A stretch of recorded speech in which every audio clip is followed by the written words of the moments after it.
Olá, seja muito bem-vindo a mais uma aula do curso Os Segredos da Compreensão Bíblica. E nessa aula eu quero falar com você a respeito do pano de fundo histórico, que é uma das ferramentas que nos ajuda a compreender melhor o texto. Existem textos na palavra de Deus que a gente consegue ter uma leitura e fácil entendimento já de imediato. Mas existe texto que há uma necessidade de nós termos um pano de fundo histórico. Para quê? Para facilitar a gente entender por que chegou aquela ocasião. E para isso existe o pano de fundo histórico. E aonde que eu consigo o pano de fundo histórico? Existem duas vias para a gente entender o pano de fundo histórico. O pano de fundo histórico não é nada mais, nada menos do que aconteceu antes para chegar até aquele ponto crucial do texto que você está lendo. E essas duas vias que são importantes, a gente entende que uma delas é puramente bíblica. Quando você vai ler a Bíblia, existe também esse pano de fundo histórico já na Bíblia, mas existe panos de fundo históricos que a gente não consegue encontrar na Bíblia. E aonde que eu encontro? É justamente aqui que eu quero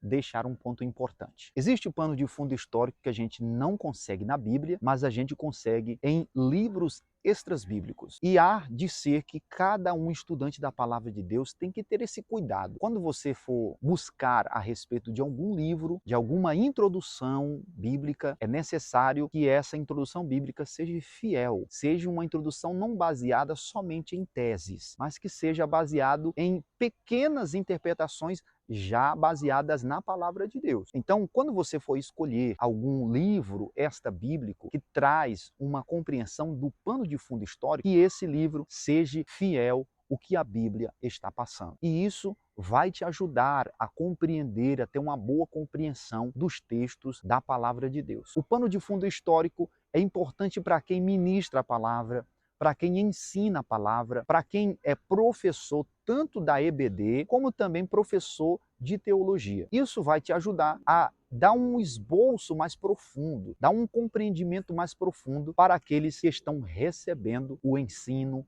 ou a pregação ou a palavra que você está passando. Então, essa aula é para justamente dizer para você que o pano de fundo histórico é muito importante. E essas duas vias são a via bíblica e a via extra-bíblica, que vai te ajudar, tá bom? Nesta compreensão. Até a próxima aula e que Deus abençoe a sua vida poderosamente.